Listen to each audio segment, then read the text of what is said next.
What it do, peeps? It's the Big Chef who watch the damn tape. Hit that like, that share, that subscribe button. Hit that bell to get notified when I drop my next video.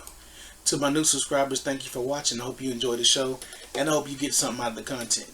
To my day ones, thank you for helping me build this platform and keep this WNBA conversation pushing. The reason why I named this video Days of Future Past is because in the X-Men, in that same movie, the X-Men were getting wiped out by something from the past, just getting destroyed. So they decided to go in the past, go back in time, and try to prevent their annihilation. The WNBA and the NBA are basically in lock and step. The WNBA has a problem with seeing the future and acknowledging the past, and the NBA has the same problem. The NBA, the reason why I showed that picture, I saw that picture a couple weeks ago, right after the WNBA All-Star game, and it really struck me because it said the end was near. And these guys on this picture, you know, LeBron James, Chris Paul, Steph Curry, Kevin Durant, Westbrook, James Harden, Draymond, all of them great talents. Kawhi Leonard, Damian Lillard, all of them. Every guy on that list, and there's a bunch more in the league that are up there in age. See, the NBA functions like this. About every 10 years or so, there's a superstar that carries their league. And along the way, there are star players. Other superstar players emerge in those windows. It went from Bird and Magic, then Jordan came in. You know, when Jordan came in, Dominique Wilkins, so on and so forth. Pippen, the 90s. But around the 1991 to 94 mark, and in between basically the mid-90s, there was an influx of superstars that came into the league along with Jordan. Shaq, Grant Hill, Penny Hardaway, Jason Kidd, Allen Iverson, Kobe Bryant, Ray Allen, guys of that, Glenn Big Dog Robinson, star players. So the league had star players everywhere. Tim Duncan. Everybody's got a star player. Every market's got stars. And the league started to really flourish. Another window opened up, and you had another influx of superstar players. LeBron, D. Wade, Chris Bosh, Carmelo Anthony, Kevin Durant, Steph Curry a few years later. And those guys carried the league for a number of years. As you can see, LeBron James, 23 years. They actually carried the league longer than what most players do. But in that time frame, there was no players being developed to carry the torch. So now, your league has gotten a big media rights deal from ESPN and other entities. And it's around $76 billion. The NBA and the WNBA almost operate like a husband and wife. The husband created the team. He created the business. And in the divorce settlement, he agreed to give the wife half the business.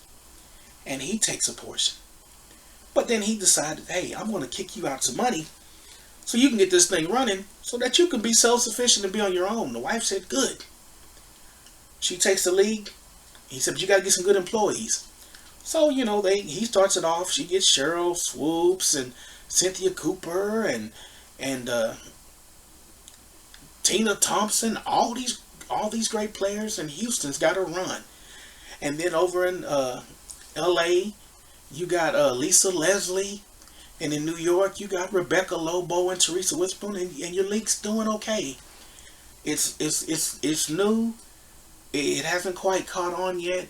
You know, you got Don Staley in a geographical area, because when they started the league, they started in geographical areas, putting players familiar with these places. But the wife and those players don't grow the league together. The league becomes kind of like a social activist thing and does its own thing. and it starts to become isolated and not really insulated from the world while the NBA grows. But the wife still is cool with getting that money from her ex-husband. So the wife continues to get the money from her ex-husband. She's good to go.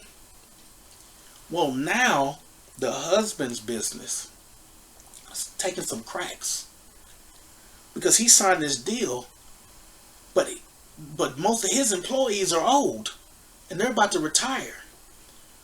I mean, there's a laundry list of guys in the NBA. PJ Tucker, 40. Al Horford, 39. James Johnson, 38. Jeff Green, 38. Brooke Lopez, 37.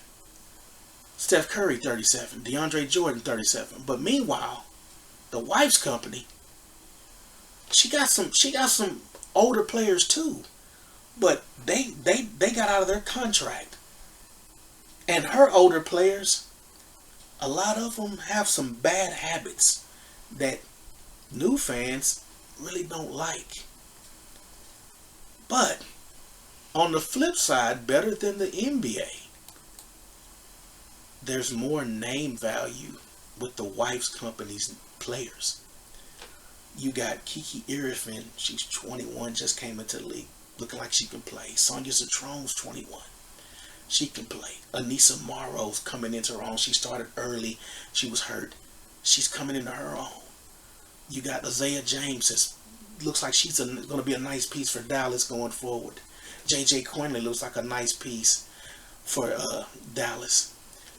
Jade Melbourne's only 22. Lucy Olsen, 22. Washington's got a nice core with those 4 players. You got Michaela Timpson, who's going to be a star. Super athletic, 22 years old for the Fever. Fagan with Los Angeles. Rivers. You got Pow Pow in Atlanta. You got Aaliyah Nye in Las Vegas. You got Aaliyah Edwards in Connecticut now. They got a strong young core, all under a contract. You got Aaliyah Boston, who's already been in the league a number of years, and she's only 23. Angel Reese, whether you like her or not, she's only 23. Caitlin Clark's 23. Cameron Brink, coming back from a knee injury. Los Angeles Sparks, 23. Haley Van Lith, 23. And you got the newbies. Maddie Westbeld, Paige Becker's 23 years old for Chicago and Dallas respectively. So the wife's got a good thing going. But they have to cultivate the league. Yes, they got a new. Nneka Onwuka said there's a contract on the table. It's quadruple. Yes, that's not enough. See what the players want. Not only do the players want the money, they want the control. They want some of the control that the wife has in the WNBA, and they want to renegotiate the terms so they can be like the men. The men, the men have obligations to grow the league and expand the league. The women don't want those obligations in that contract in writing. They want that power. They want to be able to sit at the table the next time they do a media rights deal so they can dictate the terms of the media rights deal, because they didn't get to do that this time. The league sat in on those talks. The players did not. So they want more control. If I give you a perfect example of money to little money, the Brooklyn Nets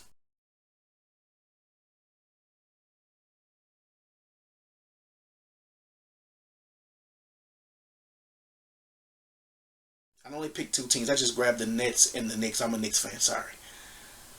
The Nets, 4.8 billion team value. And this is per Forbes. I'll leave all this in the comments on the video. Their operating revenue is $381 million. Their revenue. Their operating income is $43 million, but their revenue is $381 million, excuse me. The Knicks, their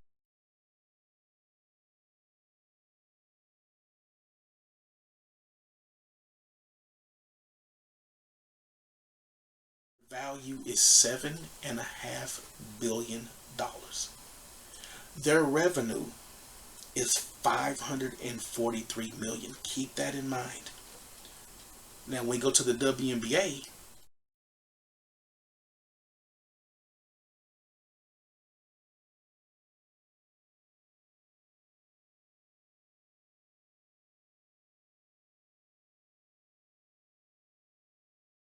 This is per the Indy Star. This came out a couple of weeks ago. The Golden State Valkyries, and this is according to Spottico, the Golden State Valkyries are worth $500 million, followed by New York at 420, then Indiana at 335. Las Vegas comes in at 290. I've seen some stories where it's about 310. Seattle's 285. Phoenix, Minnesota, and Mercury are 250, 240, 225 respectively. Chicago's at 210. Washington's at 200. Dallas is at 195. Connecticut's at 180. They had Dallas listed twice. Not really sure why, but Dallas was at 165. I bet it's probably the 195, not the 165. So these players are basically at the point in their operation where Jordan was when he came into the league.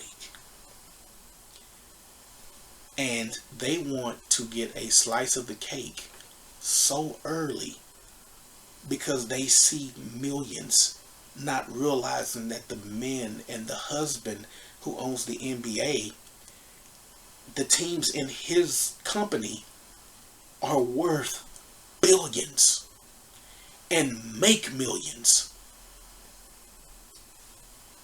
There's not a team here making any money to that magnitude beyond the Indiana Fever. There's a report on Forbes. Caitlin Clark basically has skyrocketed the Indiana Fever about $272 million by herself. By herself, $272 million from a year ago. No other player has that power. Everybody knows it, and for some reason, everybody wants to gloss over it. There was also a part where the players got, everybody got the media deal. So they got the deal with Amazon, Disney, and Universal, NBC Universal. Well, in that deal, there's also a clause where they can get out. And the players, for some reason, I don't think they really understand that. And the article it says in the article, it says the partners also agreed to review and potentially reevaluate the rights fees to ensure appropriate value after 3 years, a source added. Now, the thing about it, Wnba, she's the president of the union. What she doesn't really understand is that yes, there's an 11-year deal on the table for 2.2, and that's what they kicked y'all out. The husband kicked you out $2.2 million for the media rights for your thing, and then the league got a deal with Ion and CBS for another 60. But like it said, they can opt out depending on if the value is not there. The value is the players. The value is the entertainment value. If you've watched any WNBA game after the All-Star game, you've seen body slams, choke slams, hair pulls, elbows to the face every night there's an elbow thrown to somebody's face. Sophie Cunningham caught an elbow, black eye. You've seen the worst of the players at the time when they should be at their best. So the wife has a decision to make. Because the husband really doesn't care how much the wife pays these players. In her league, that's her business. As long as he gets his 42% cut of what they have agreed upon, he don't give a damn about what the wife does to destroy her league and her business. That's her business. But you got a bunch of older players that are there sitting there waiting to get power and money so that they can stay and maintain a seat and a job in a league. And let's take a look at the players that are on the list of oldies. Because remember, it said the end is near for the NBA players, and that was at 35. Alyssa Clark, 38. DeWanna Bonner is 37. Sammy Whitcomb, she's a guard for the Phoenix Mercury. She's 37. Vandersloot's a guard for Chicago. She blew her ACL out. She's 36. Emma Cannon is a seldom used player for the Los Angeles Sparks.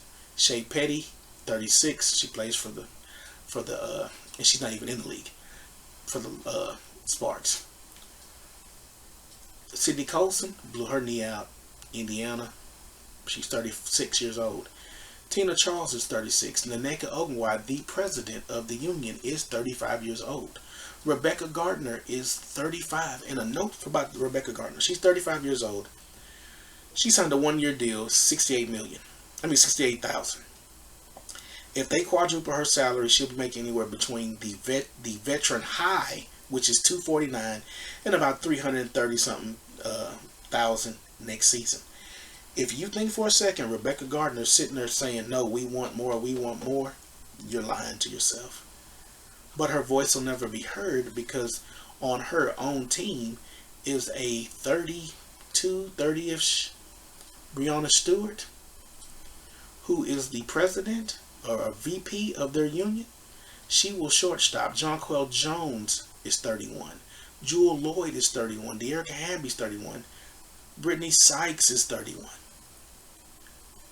So the majority of the league is over 6 years service.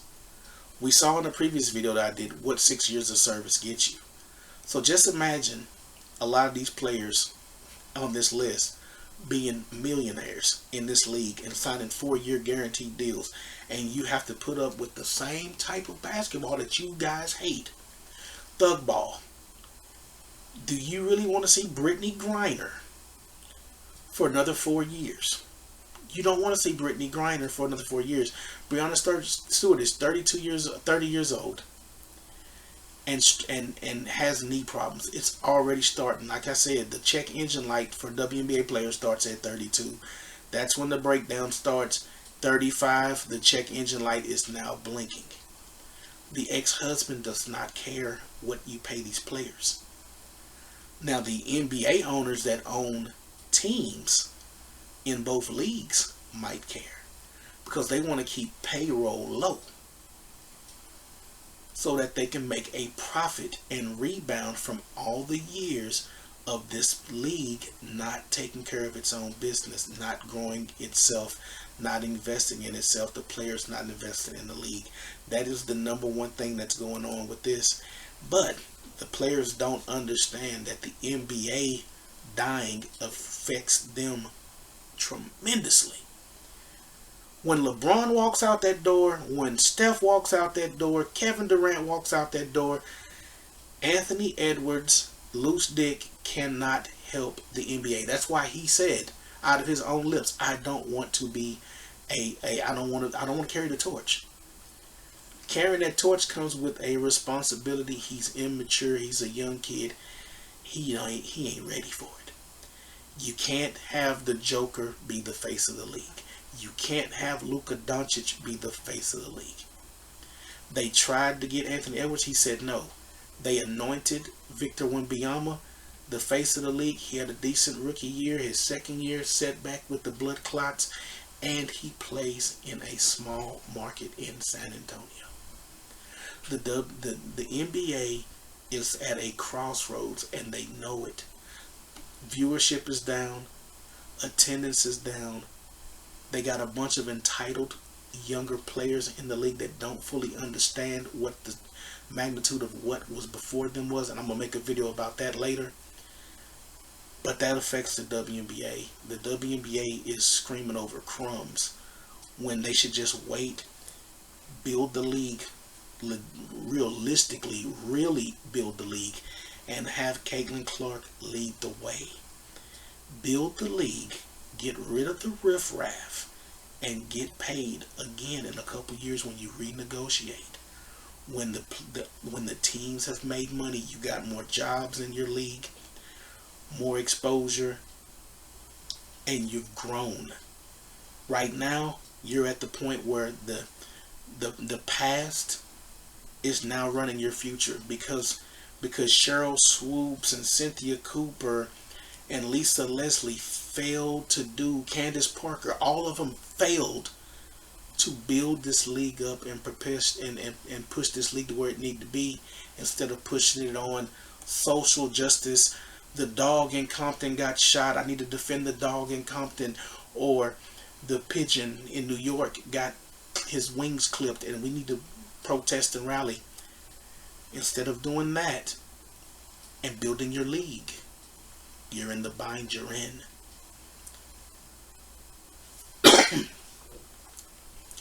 It's going to take more than Caitlin Clark to fix this. And I'm going to get into what they're trying to do that next.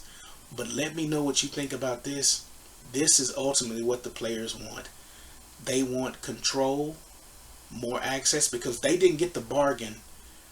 The players did not get the bargain, that deal, the media rights deal. They want it on that table. That's what they want. They want what the guys got with no reservations. They don't want to work and earn anything in their contract. They want no language in their contract that says you need to do X and I'll do Y. They want X, X, X right there. They want they XXX. They want it right then. They want what they want right then. They don't want to work for nothing. And if they don't weed them out, because to be honest, they can sign a 11-year, they can sign an 8-year deal right now with the Players Association. That does not mean that any woman on this list can get a job. They're not guaranteed a job.